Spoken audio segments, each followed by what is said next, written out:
Fala pessoal, tudo bem com vocês? Sejam bem-vindos a mais um vídeo aqui no canal. E no vídeo de hoje eu vou falar sobre o caso Ariane Bárbara, um caso que ocorreu esse ano lá em Goiânia e abalou a cidade.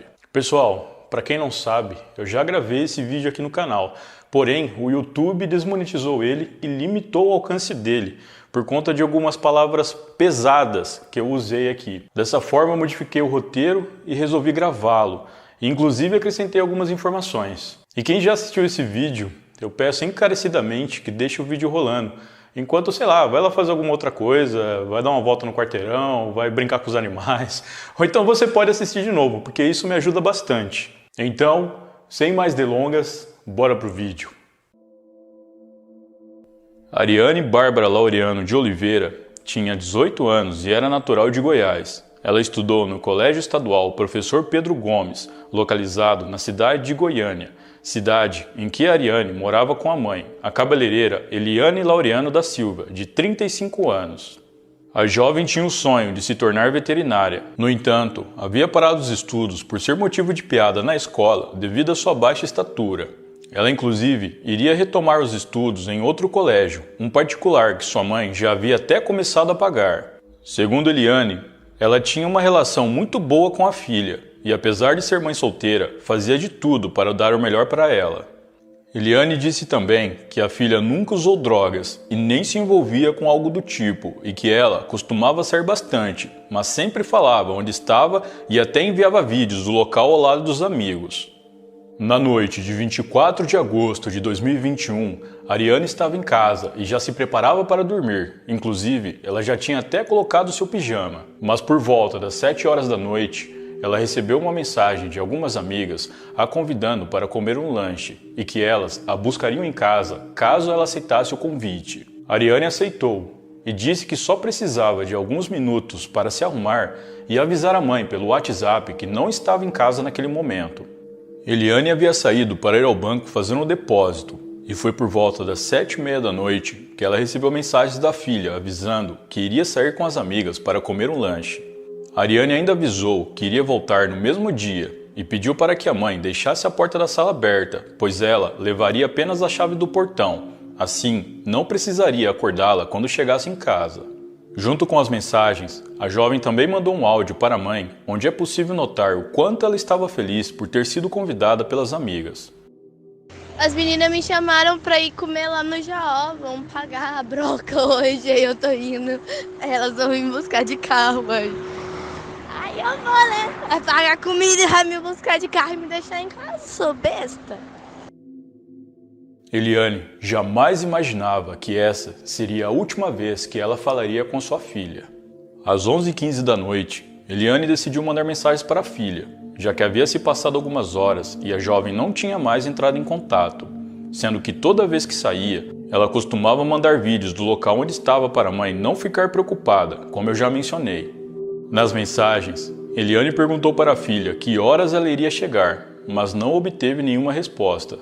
No dia seguinte, Eliane se levantou e percebeu que a filha ainda não havia retornado para casa. Muito preocupada, ela mandou uma mensagem às 7h48 da manhã para a jovem, perguntando: "Ariane, cadê você?" E novamente, Eliane não obteve nenhuma resposta. Eliane então foi até a polícia e abriu um boletim de ocorrência reportando o desaparecimento de sua filha. 3 dias se passaram e a mulher não teve nenhuma notícia de sua filha. Desesperada, ela decidiu procurar a imprensa para pedir ajuda e dessa forma, o caso acabou repercutindo por todo o país.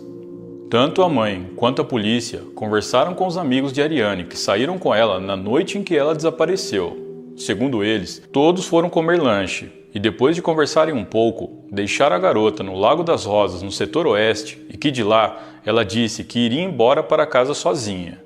Ainda disseram que não conseguiram mais falar com ela desde o dia em que saíram todos juntos. Devido à cobertura da mídia a respeito do caso, ele tomou uma certa repercussão na região em que Ariane morava. Muitas pessoas chegaram a ajudar nas buscas e com informações, mas mesmo assim, a jovem não foi encontrada. Na manhã do dia 31 de agosto de 2021, 7 dias após o desaparecimento, moradores do bairro Setor Jaó acionaram a polícia após sentir um forte odor vindo de uma área de mata próximo da onde eles moram. A polícia se dirigiu até o local, Ao chegarem, eles seguiram o odor pela mata e encontraram um corpo feminino em avançado estado de decomposição. Devido às condições em que o corpo se encontrava, não era possível identificá-lo na hora, e também não havia documentos nos bolsos que pudessem ajudar a polícia nisso. Apesar de não conseguirem identificar o corpo de imediato, os policiais já suspeitavam de que ele pudesse pertencer a Ariane. Posteriormente, no IML, o corpo foi identificado através de impressões digitais e a suspeita da polícia se confirmou. Realmente se tratava da jovem Ariane Bárbara, de apenas 18 anos. Ainda no IML, foi constatado que a causa da morte foi asfixia e 3 perfurações causadas por um objeto pontiagudo com lâmina, possivelmente uma faca. Ao receberem a notícia, os familiares da jovem ficaram desolados, principalmente Eliane, mãe da garota. Em entrevistas visivelmente abalada, ela chegou a dizer que não estava acreditando e que para ela era como se a filha ainda estivesse viva. Muitos se compadeceram com a dor de Eliane. Afinal, perder um filho é uma das piores coisas que se pode acontecer com uma pessoa. A mulher recebeu inúmeras mensagens de apoio em suas redes sociais e em seu celular. Uma dessas mensagens foi de um dos amigos que estavam com a Ariane no dia em que ela desapareceu e teve sua vida tirada. Seu nome, Enzo Jacomini Carneiro Matos, um jovem de 18 anos que enviou a seguinte mensagem para a mãe da vítima: "Meus mais sinceros pêsames. Eu amo a sua filha, ela não merecia isso." Devido ao estado do corpo, Ariane não pôde ser velada e teve que ser enterrada direto, o que causou mais dor nos familiares e amigos, que nem puderam se despedir dela de forma adequada. A notícia da morte da jovem abalou a cidade de Goiânia, ainda mais pelo fato da vítima ser tão nova e não ter nenhum envolvimento com o crime, fugindo totalmente do padrão das vítimas de crimes dessa mesma natureza. Boatos começaram a surgir. Um deles era de que havia um possível maníaco atuando na região. Obviamente, isso deixou os moradores com mais medo ainda, mesmo a polícia não confirmando tal informação. Outro era que a jovem tinha um ex-namorado que não aceitava o fim do relacionamento e, com isso, a matou. No entanto, a própria mãe dela disse em uma entrevista que a garota não tinha nenhum namorado e com toda certeza saberia se ela tivesse, já que a filha lhe contava tudo. Mais tarde, a imprensa divulgou a informação de que Ariane não se relacionava com homens, fazendo com que o boato de que um possível ex-namorado seria o autor do crime fosse desmentido. A polícia teve que se desdobrar nas investigações para saber quem foi o autor ou autores desse crime brutal. Eles também evitaram falar com a imprensa para não atrapalhar nas investigações. De início, tudo apontava para um possível crime passional, por conta de como tudo aconteceu. Mas após coletar informações com amigos, familiares e principalmente com a mãe da vítima, os investigadores decidiram seguir outra linha de investigação, já que essa não se sustentava. Mais tarde, os investigadores descobriram através da mãe da jovem que ela vinha recebendo ameaças por conta de umas tatuagens que tinha feito e não pagou. Segundo Eliane, a filha contou a ela que estava sendo ameaçada por conta de uma pendência referente a tatuagens que tinha feito, mas não está claro como foram essas ameaças. Com essa informação, os investigadores decidiram ir atrás da pessoa que fez essas tatuagens. No entanto, segundo alguns portais de notícias, uma prima da jovem afirmou que não havia dívida nenhuma e que inclusive o tatuador responsável pelas tatuagens mandou um áudio para a mãe da vítima, afirmando que ele fez de graça as tatuagens em Ariane. Isso ficou meio confuso, já que a mãe da jovem afirmou que a filha disse a ela que estava sendo ameaçada por conta dessas tatuagens. Ou houve apenas um erro de comunicação, ou esse tatuador ficou com medo, já que se de fato ele ameaçou a garota, isso o colocava como o principal suspeito do caso. O funcionário da lanchonete onde supostamente Ariane esteve na noite em que sumiu, confirmou que ela realmente esteve lá. Ele disse aos policiais que ela lanchou na companhia de alguns amigos e que depois o grupo se dirigiu para o setor Jaó, que foi o bairro onde o corpo de Ariane foi encontrado. Apesar dos esforços da polícia, eles não tinham nenhum suspeito em potencial além do tatuador, que realmente parecia não ter envolvimento no crime. A família também não tinha ideia de quem poderia ser o responsável, ainda mais pelo fato de Ariane nunca ter se envolvido com coisas erradas, como eu já mencionei. Tanto a família quanto a polícia buscavam por respostas. Será que esse seria mais um dentre os milhares de homicídios que ocorrem todos os anos no Brasil e ficam sem solução? Não dessa vez. Em 15 de setembro de 2021, a polícia do Departamento de Homicídios de Goiânia prendeu 3 jovens suspeitos pelo crime contra Ariane Bárbara Laureano. Esses jovens eram os mesmos que convidaram a vítima para comer um lanche. São eles Raíssa Nunes Borges, de 19 anos, Jefferson Cavalcante Rodrigues, de 22, e Enzo Jacomini Carneiro Matos, de 18 anos. Sim, esse Enzo é o mesmo que enviou mensagens de pêsames para a mãe de Ariane, dizendo que amava a jovem e que ela não merecia isso. Agora, com a prisão dos possíveis autores do crime, restava saber por que eles fizeram isso com a garota e o que ela fez para eles para merecer um destino tão horrível. A verdade é que Ariane não fez nada para eles e o motivo do crime é tão banal que não dá nem para acreditar. Raíssa Borges, em seu depoimento para a polícia, afirmou que só fez o que fez porque ela queria saber se sentiria remorso ou não. Isso mesmo, Raíssa cometeu o crime contra uma jovem de 18 anos com a vida inteira pela frente pelo simples fato de ter uma dúvida delirante sobre si mesma. Ela disse que caso sentisse remorso pelo crime, saberia que estava errada sobre si mesmo, mas se não sentisse, teria certeza de quem ela realmente é. E segundo a polícia, ela não demonstrou nenhum remorso e muito menos arrependimento. Segundo a polícia, Raíssa Borges foi quem planejou todo o crime e ainda conseguiu convencer o Enzo e o Jefferson a ajudá-la. O que me deixa impressionado é como as pessoas conseguem convencer os outros a fazer maldade. É um absurdo.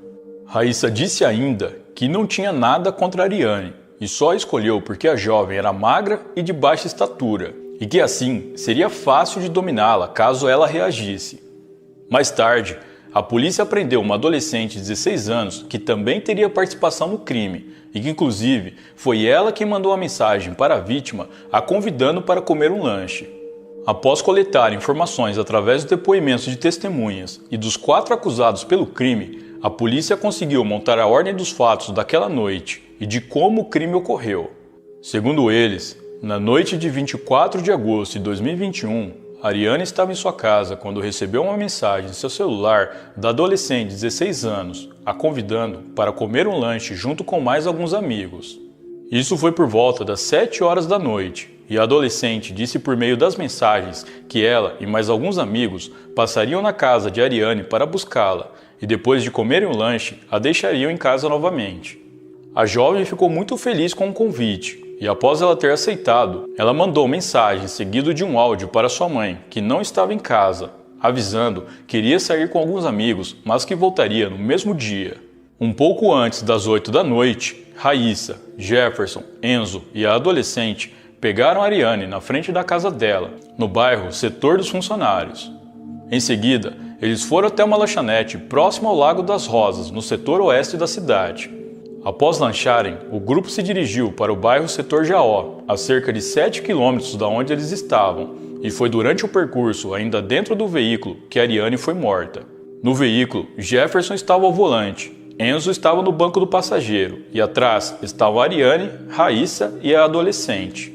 O grupo tinha planejado o crime um dia antes, e eles queriam que fosse tudo exatamente como planejaram. O plano consistia em colocar uma música no carro. Essa música foi escolhida especialmente por Raíssa, que queria que fosse tocada enquanto ela cometesse o crime. Ao colocarem a música no carro, ela tocou por um tempo, até que no momento combinado por eles em uma parte da música, Jefferson estalou os dedos. Esse seria o sinal para que Raíssa fosse para cima de Ariane. Raíssa tentou atacar Ariane, mas devido também ser magra e não ter muita força, a vítima conseguiu reagir e lutar contra ela. Enzo, percebendo que Raíssa não conseguiria lutar contra Ariane sozinha, decidiu pular para o banco de trás para ajudá-la. Ele assumiu a posição de Raíssa e dominou a jovem até que ela desmaiasse. Após isso, Raíssa, juntamente com a adolescente, tiraram a vida de Ariane. Na sequência, os criminosos se dirigiram para o setor Jaó e lá eles abandonaram a vítima, que só foi encontrada 7 dias depois. De acordo com algumas informações, Raíssa e a adolescente ficaram ajoelhadas ao lado de Ariane já sem vida por cerca de 10 minutos, mas não está claro o porquê que elas fizeram isso. O veículo utilizado no crime teve o porta-malas forrado com plástico para que Ariane fosse transportada sem deixar marcas de sangue no compartimento. Após o crime, o grupo ainda teria ido a uma lanchonete ao lado de um shopping, meio que para comemorar o feito. A polícia conseguiu chegar até os criminosos depois de verificarem câmeras de segurança ao redor da área onde Ariane foi encontrada. Através de imagens gravadas, os policiais foram capazes de identificar o veículo usado no crime e, posteriormente, o motorista que o conduzia naquele dia. Eles então foram atrás do homem, que era o Jefferson. Na casa dele, foi encontrado as roupas e as facas utilizadas no dia do crime. Ao ser detido, ele acabou confessando tudo e entregou os demais comparsas. Jefferson, Raíssa e Enzo foram presos no mesmo dia. Já a menor foi detida no dia seguinte. A polícia descobriu também que Raíssa tinha feito uma lista com o nome de 3 pessoas que poderiam ser suas possíveis vítimas. Dessa lista, como sabemos, a primeira escolhida foi Ariane, que por ser baixa e magra, teoricamente não ofereceria muita resistência. A ironia é que dos 3 nomes na lista, um era de Jefferson Cavalcante Rodrigues, e ele não fazia ideia disso. Provavelmente, se eles não tivessem sido presos, Raíssa iria matá-lo assim que tivesse oportunidade. A polícia informou que nenhum dos acusados tinham passagens pela justiça e que todos eles eram meio reclusos, tranquilos e não parecia que seriam capazes de um ato tão terrível. Apesar disso, eles se declararam adoradores do bisonho e, em buscas na casa de Raíssa, a polícia encontrou um crucifixo virado de ponta cabeça. Isso levantou a teoria de que talvez o grupo fizesse parte de alguma seita e que tudo foi uma espécie de ritual. Essa teoria foi bastante explorada pela mídia e um jornalista chegou até a dizer que o grupo poderia ser apenas uma célula de algo maior e que mais vítimas poderiam surgir. Mas, até onde se sabe, a polícia não confirmou nenhuma dessas informações, fazendo crer que foi só um sensacionalismo barato. De acordo com Marcos Gomes, o delegado responsável pelo caso, cada participante do crime já tinha uma função pré-definida. A adolescente seria responsável por mandar mensagem para Ariane na intenção de atraí-la para a emboscada. Jefferson seria o responsável por levar o carro, as 2 facas que foram usadas no crime e forrar o porta-malas com sacos plásticos para que eles pudessem transportar o corpo da vítima até o local de desova. Raíssa seria quem finalizaria o crime e Enzo daria apoio e cobertura ao grupo caso eles precisassem. A polícia também apura de que, na verdade, foi a adolescente a responsável por arquitetar todo o plano e que, inclusive, foi ela quem teve a iniciativa de concluir o crime e não Raíssa. Segundo eles, a menor se diz uma pessoa sem remorso algum e tem grande influência sobre Raíssa Borges. Ela então teria sugerido à jovem que cometesse o crime para saber se também era uma pessoa que não sente remorso. Apesar da jovem se autodeclarar uma pessoa sem remorso e agora Raíssa também, o delegado ressaltou que só um laudo médico poderia comprovar tal afirmação. Ainda de acordo com a polícia, dias antes de ser detida, a adolescente enviou mensagens para a mãe de Ariane pedindo perdão, dizendo que estava arrependida e que poderia ter evitado o crime, mas foi fraca e não conseguiu. Ela também deu informações a respeito do crime, contando um pouco do que aconteceu naquela noite. Entretanto, segundo o delegado Marcos Gomes, a adolescente não demonstrou nenhum pingo de arrependimento durante o seu depoimento para a polícia.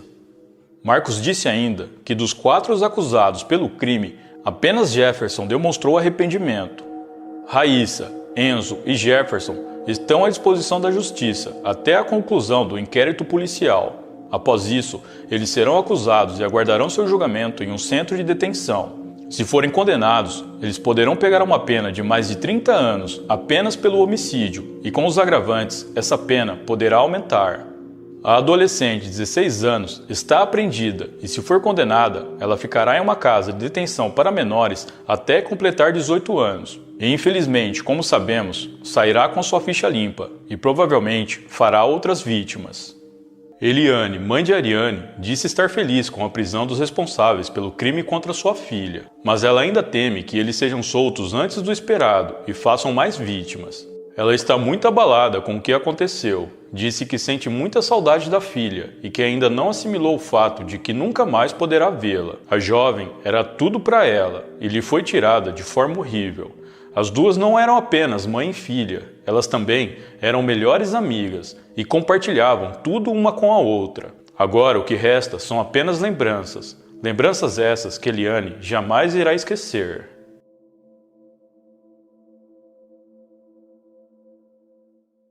Bom, pessoal, então é isso. Muito obrigado por me assistir até o final. Eu vou ficando por aqui.